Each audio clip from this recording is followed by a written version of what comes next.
Hello guys, welcome to YouTube channel the civil Banda. यह है part 2 activity slash process का। Part 1 में मैंने डिस्कस की थी थ्योरी। अगर आपको थ्योरेटिकल क्वेश्चन करने हैं येस और गेट के तो आई बटन दबा के वो वीडियो देख लो। लेकिन अगर आपका इंटरेस्ट है सिर्फ न्यूमेरिकल सोल्व करने में तो न्यूमेरिकल सोल्व करने के लिए जितनी थ्योरी की ज़रूरत होगी मैं वो इसी वीडियो में बता दूंगा। कोई और वीडियो देखने की आपको कोई ज़रूरत नहीं है। तो इस डायग्राम को समझते हैं। प्राइमरी सेडिमेंटेशन से हमारे पास स्लज आई, सॉरी सीवेज आया। अब उस सीवेज के अंदर कुछ ऑर्गेनिक मैटर होगा जिसको हम बीओडी से रिप्रेजेंट करते हैं। मान लो उसके अंदर एस नोट था और उसका डिस्चार्ज था क्यू नोट। अब वो आया इस रिएक्टर के अंदर। अब इस रिएक्टर में आने के बाद उसका इंतजार कर रहे हैं माइक्रो ऑर्गेनिजम्स। तो ये जो सीवेज होता है उसके अंदर होता है ऑर्गेनिक मैटर, और ऑर्गेनिक मैटर को खत्म खाने के लिए यहाँ पे है माइक्रो ऑर्गेनिजम्स जो कि एक्स से रिप्रेजेंट किए हैं। इसको बायोमास भी कहते हैं। इसको हम एम एल एस एस में रिप्रेजेंट करते हैं, मिक्स लिक्विड सस्पेंडेड सॉलिड। ठीक है। अब वी क्या है, इस टैंक का वॉल्यूम। ठीक है। अब ये जो ऑर्गेनिक मैटर आएगा इसको जब माइक्रो ऑर्गेनिजम्स खाएंगे तो खाने के बाद वो एस बना दिया इसका। मतलब जैसे 200 मिलीग्राम पर लीटर इसकी बीओडी थी, मतलब 200 मिलीग्राम पर लीटर एक तरह से खाना था। ठीक है, ऑर्गेनिक मैटर था। ठीक है। तो ये बायोमास ने उसको खा के एस बना दिया, मतलब 20 मिलीग्राम पर लीटर जितना भी बना दिया जो क्वेश्चन में गिवन होगा, जो रिक्वायरमेंट होगी हमारी। तो ये सब हो गया। आगे क्या होगा, अब यहाँ से जाएगा कितना, क्यू नोट ही जाएगा। ठीक है। बायोमास कितना है एक्स, तो यहाँ से निकलेगा तो वो भी एक्स निकलेगा। एक्स क्या होता है, मिलीग्राम पर लीटर में। तो कंसंट्रेशन है तो कंसंट्रेशन तो उतनी ही रहेगी।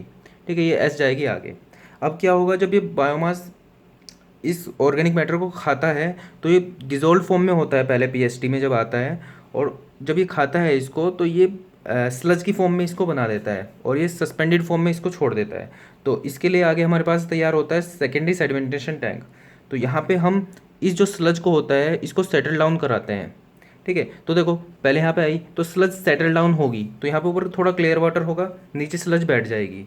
तो यहाँ पे जो बायोमास निकलेगा, मतलब ये जो ऑर्गेनिक मैटर होता है ये खुद से जब माइक्रोऑर्गेनिजम्स को खाते हैं ये बायोमास में कन्वर्ट होता रहता है। बायोमास क्या है, स्लज प्लस माइक्रो ऑर्गेनिजम्स।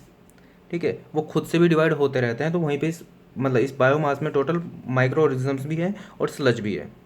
तो जब यहाँ पे स्लज सेटल डाउन हो जाएगी तो जो यहाँ पे स्लज होगी जो नीचे हो जाएगी, ऊपर थोड़ा क्लियर वाटर होगा। तो यहाँ से जो हमारे पास एफ्लुएंट निकलेगा उसका डिस्चार्ज है क्यू ई। ठीक है। इसके अंदर जो बीओडी है वो तो उतनी ही रहेगी एस। यहाँ पे 200 की मान लो उसने 20 कर दी थी। तो रिएक्शन हम ये मानते हैं कि जितनी भी रिएक्शन होगी, जितना भी डिकम्पोजिशन होगा सब इसमें होगा, इसके बाहर कुछ नहीं होगा। तो यहाँ पे एस थी तो यहाँ पे भी एस जाएगी। लेकिन यहाँ पे एक्स ही मतलब थोड़ी कम रह जाएगी, क्यों, क्योंकि सारा सारा नीचे सेटल डाउन हो गया। इस क्लियर वाटर के साथ जितना स्लज बाहर जाएगी वो बहुत कम होगी, इसलिए यहाँ पे एक्स ही से इसको डिनोट किया है। अब आते हैं इधर। अब यहाँ से आई नीचे एक्स यू। ये जो होती है स्लज, इस स्लज को हम वापस यहाँ पे पहुँचा देते हैं। क्यों, क्योंकि ये एक्टिवेटेड स्लज होती है, इसके अंदर होते हैं माइक्रो ऑर्गेनिजम्स। तो जितने माइक्रो ऑर्गेनिजम्स यहाँ पे होंगे उतना ज़्यादा डिकम्पोजिशन करेंगे, उतना इसको बीओडी को कम करेंगे जो हमारी रिक्वायरमेंट है। तो हम यहाँ से इसको वापस इधर भेजते रहते हैं ताकि माइक्रोनिज्म ज़्यादा हो और फूड जल्दी जल्दी ख़त्म हो। अब यहाँ से जो स्लज सेटल हुई हुई एक्स यू वो आएगी नीचे। ठीक है। और इसका कुछ पार्ट ही हम उधर भेजेंगे, ऐसा नहीं होगा सारी स्लज वहाँ पे भेज देंगे। तो कुछ कुछ ही हम डिस्चार्ज यहाँ पे भेजेंगे क्यू आर। ठीक है। और एस तो हमें पता है वही होगी क्योंकि रिएक्शन यहाँ पे ही होगी। ठीक है। एस ओवरऑल बाकी प्रोसेस में उतनी रहेगी। आगे आते हैं इस पॉइंट पे। अब यहाँ पे क्या होगा, हम कुछ स्लज को वेस्ट कर देंगे, बाहर की साइड डाल देंगे क्यू वेस्ट। ठीक है, एक्स यू। और कुछ को हम ऊपर भेज देंगे क्यू रिसाइकल इसमें आने के लिए। अब इसके डिज़ाइन में हमें क्या करना होता है, इस क्यू रिसाइकल को मेंटेन करना होता है। अगर हमारे पास क्यू रिसाइकल ज़्यादा हो गए, मतलब यहाँ पे माइक्रो ऑर्गेनिज्म ज़्यादा हो गए, मतलब यहाँ पे ऑक्सीडेशन ज़्यादा हुआ, उसकी वजह से ऑक्सीजन की कमी हुई। ऑक्सीजन की कमी होने की वजह से यहाँ पे एनारोबिक रिएक्शन स्टार्ट हो जाती हैं, जिसकी वजह से फिलामेंटस ऑर्गेनिजम्स आ जाते हैं, जिसकी वजह से जो स्लज होती है वो सेटल डाउन नहीं कर पाती, क्योंकि जो फिलामेंटस ऑर्गेनिजम्स होते हैं उनका सरफेस एरिया ज़्यादा होता है। तो स्लज बैठ नहीं पाएगी, और ये बैठ नहीं पाएगी तो ये उससे सीवेज से अलग नहीं हो पाएगी। ठीक है। इसलिए हम इसको क्यू रिसाइकल के लिए डिज़ाइन करना पड़ता है कि कितनी क्यू रिसाइकल रखें ताकि ये अच्छे से बैठ भी जाए। तो हमारे पास कुछ डिज़ाइन पैरामीटर्स आते हैं। सबसे पहले आता है हार्डलिक रिटेंशन टाइम, मतलब कितनी देर के लिए इसके अंदर सीवेज रुका। इसको ऐसे मान लो एक बाल्टी है आपके पास 10 लीटर की। अब आप उसके अंदर से 2 लीटर पर मिनट के रेट से निकाल रहे हो पानी। तो उसके अंदर से आपने पानी कितनी देर में निकाल दिया, या फिर पानी उसके अंदर से उसके अंदर कितनी देर तक रुक रहा होगा। तो 10 लीटर आपके पास है पानी, इसके अंदर 2 लीटर पर मिनट के रेट से निकाल रहे हो, तो आप उसके अंदर से 5 मिनट के अंदर से पानी निकाल दोगे उसके अंदर, या फिर 5 मिनट तक पानी उसके अंदर रहेगा। ऐसे ही हाइड्रोलिक रिटेंशन टाइम है यहाँ पे। तो HRT कितना होगा कि टोटल पानी कितना है उसके अंदर V, और किस रेट से आप उसके अंदर से निकल रहा है Q0। तो टोटल इतनी देर के लिए पानी उसके अंदर रहेगा, तो V/Q0। नेक्स्ट पैरामीटर आता है हमारे पास स्लज एज। ठीक है, कि इस पूरे सिस्टम में स्लज कितनी देर तक रही। तो इसको हम समझ लेते हैं मिठाई के हिसाब से, कि मान लो 2 किलो आपके पास मिठाई है, आप पर सेकंड आधा किलो खा रहे हो। ठीक है, तो आप पूरी मिठाई कितनी देर में ख़त्म कर दोगे, 4 सेकंड के अंदर। इसको हम ऐसे भी बोल सकते हैं कि इस डब्बे के अंदर मिठाई कितनी देर तक रही, 4 सेकंड के लिए। तो ऐसे ही हम यहाँ पे करते हैं, तो ऐसा ही हम यहाँ पे करेंगे। तो स्लज कितनी है, स्लज है इसके अंदर कितनी है Vx। देखो इसको हम किस तरह से करेंगे, कितने किलोग्राम स्लज है अपॉन कितने किलोग्राम स्लज है अपॉन कितने किलोग्राम पर डे के हिसाब से हम बाहर निकाल दे रहे हैं उसको। जैसे हमने मिठाई वाला एग्जांपल समझा, तो देखो V क्या होता है, मीटर क्यूब। ठीक है, x जो होता है वो होता है मिलीग्राम पर लीटर में। ठीक है, तो लीटर और मीटर क्यूब सेम यूनिट है, कटेंगी, तो ये हो गया किलोग्राम। तो मतलब ये हो गया Vx हमारे पास ऊपर कितनी किलोग्राम हमारे पास स्लज है, अपॉन किस रेट से हम बाहर निकाल रहे हैं। तो मिठाई में देखा था हमने कितने किलोग्राम पर सेकंड हम खा रहे थे, तो यहाँ पे क्या है कितनी बाहर निकाल रहे हैं। देखो यहाँ से बाहर निकल रही है स्लज और यहाँ से निकल रही है। ठीक है, तो Q क्या होता है, मीटर क्यूब पर सेकेंड, और जो X होता है मिलीग्राम पर लीटर।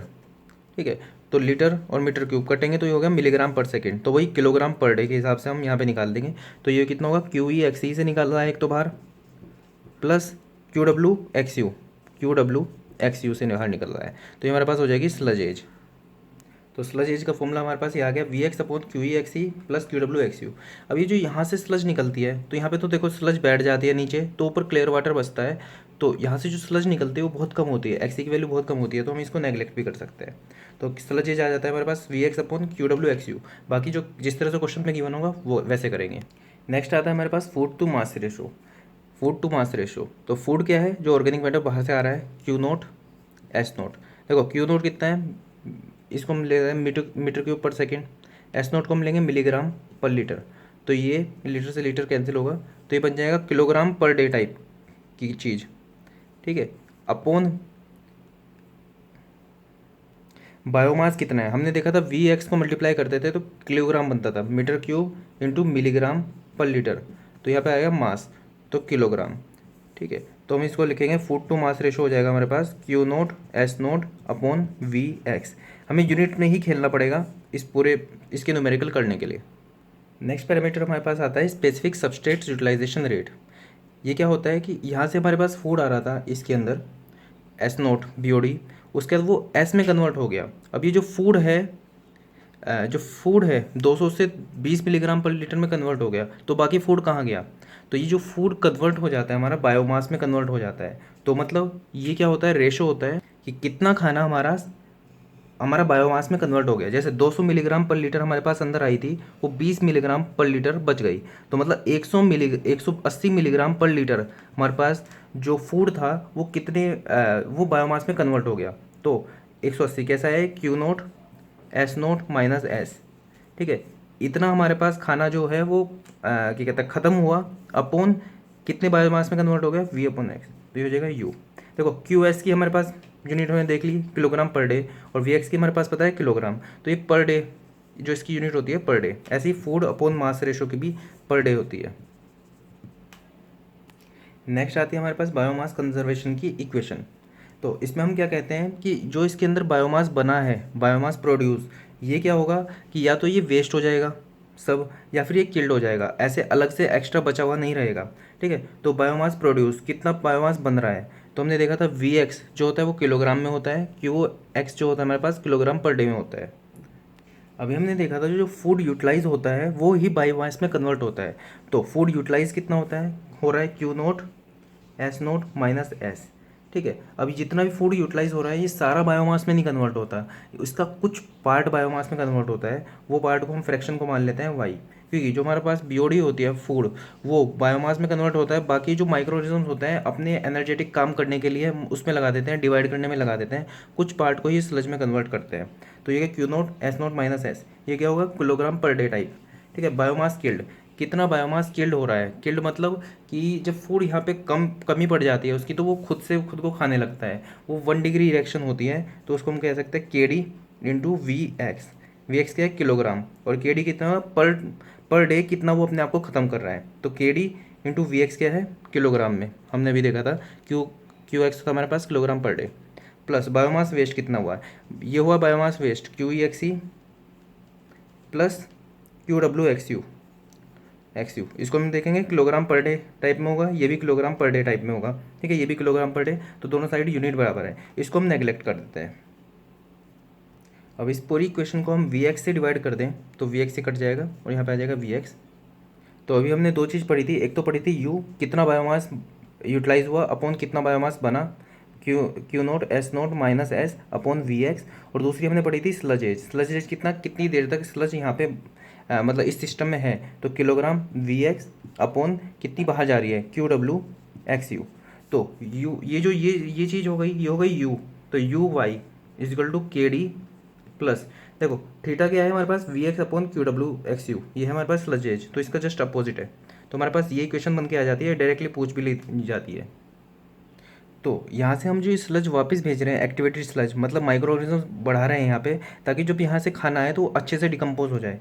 तो हम इसको एक्स यू को कम भी नहीं कर सकते, इसको स्लज के जो हम एक सेकेंड, जो हम इस क्यू आर को हम स्लज को उधर भेज रहे हैं उसको कम नहीं कर सकते, क्योंकि यहाँ पे माइक्रोऑर्गेनिज्म कम होंगे तो फूड कम डिकम्पोज होगा और यहाँ पे बीओडी उतनी कम नहीं हो पाएगी। हम इसको ज़्यादा भी नहीं कर सकते क्योंकि होल प्रोसेस एनारोबिक में चला जाएगा, आगे की स्टोरी आपको पता है। तो इसलिए हम क्या करते हैं, इस एक्स यू को कंट्रोल करते हैं, कि यही इसका डिज़ाइन होता है।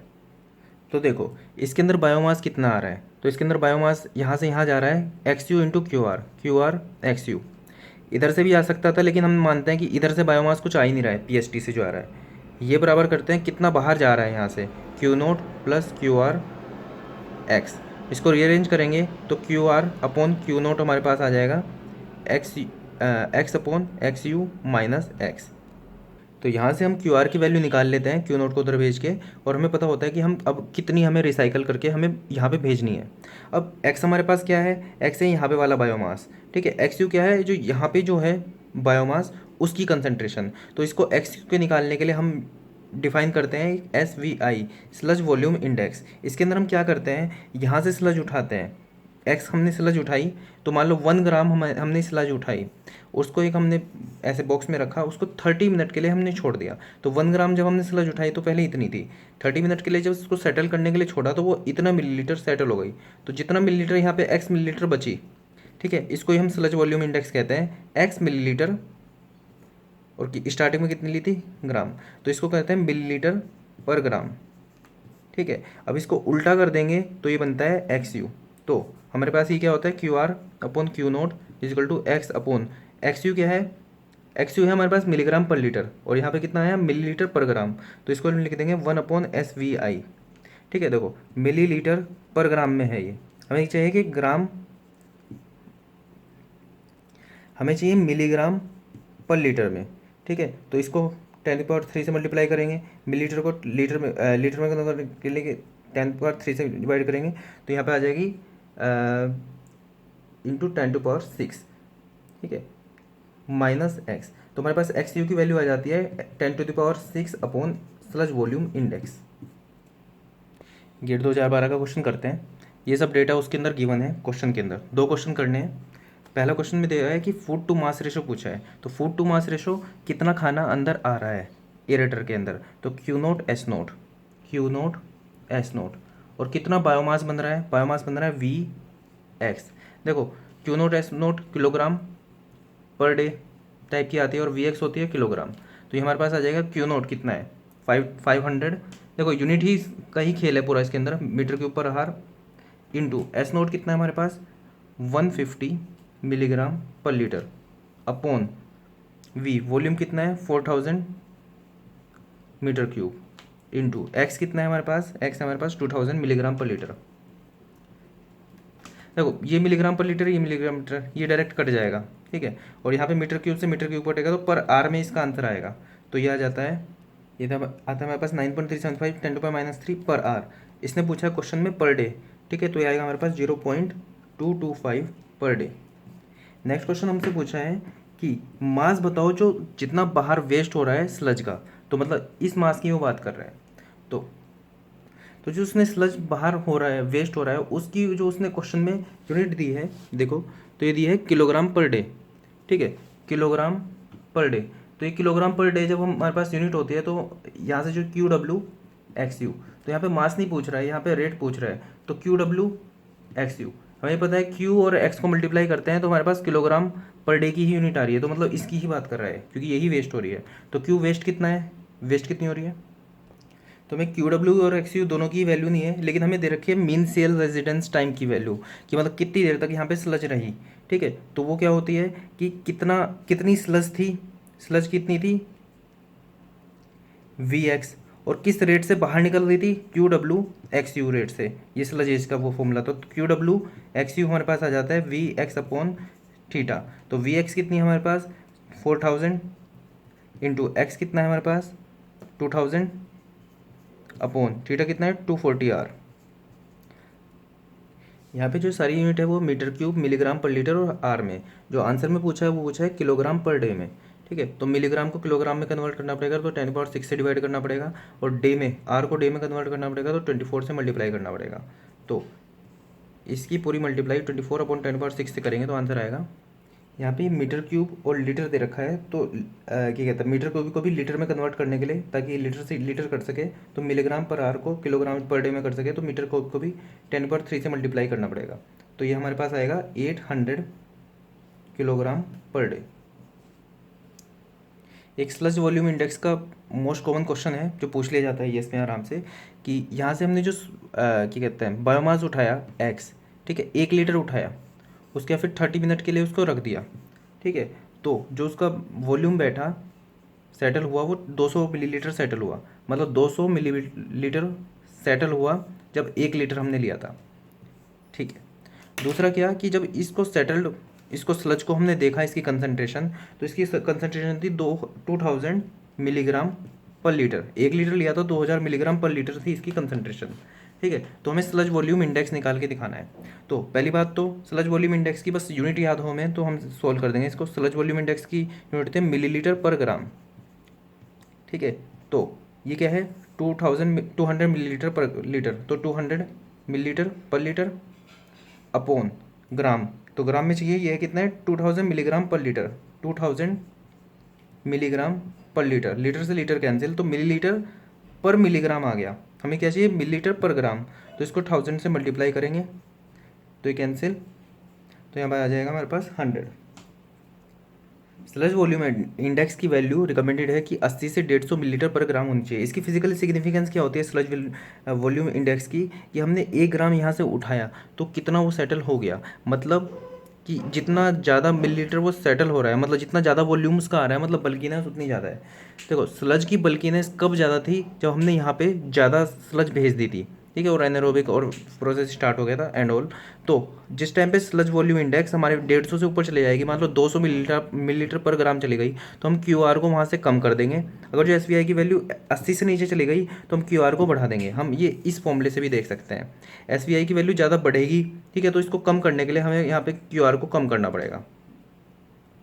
तो हम अगर जो क्यू आर को कम करेंगे तो ये इन्वर्सली प्रोपोर्शनल है, तो ये हमारा बढ़ जाएगा, ये बढ़ जाएगा, तो इसको बढ़ाने के लिए हमें स्लज वॉल्यूम इंडेक्स को अपना आप ही कम होना पड़ेगा। तो इसलिए हम क्यू आर को कम कर देंगे अगर जो स्लज वॉल्यूम इंडेक्स हमारी इससे ज़्यादा होती है, नहीं तो हम इसको बढ़ा देंगे।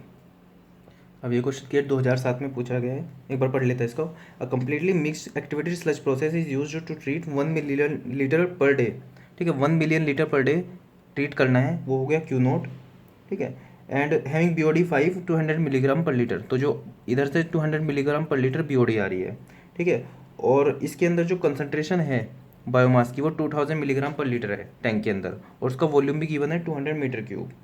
ठीक है, और जो टोटल वेस्ट हो रही है बी ओ डी, वो जो बायोमास जो वेस्ट हो जा रहा है वो है क्या कहता है 50 किलोग्राम पर डे। तो देखो वी एक्स की यूनिट होती है किलोग्राम और क्यू एक्स की यूनिट होती है किलोग्राम पर डे। तो मतलब उसने 50 किलोग्राम पर डे दिया है, तो मतलब वहाँ पे उसने क्यू डब्ल्यू एक्स यू का प्रोडक्ट ही दे दिया है इसने। ठीक है, तो इसके अंदर निकालना है हार्डले के रिटेंशन टाइम। हार्डले के रिटेंशन टाइम वही वॉल्यूम अपॉन क्यू, पानी अपॉन उसका रेट, तो आ जाएगा हमारे पास पर डे। तो वी कितना है 200, और डिस्चार्ज कितना है हमारे पास 1 ml, तो 10⁶ लीटर पर डे। और ये क्या है मीटर क्यूब, तो ये हो गया 10⁻3। तो यहाँ से ही कटेगा, तो यहाँ पे 0.2 डेज।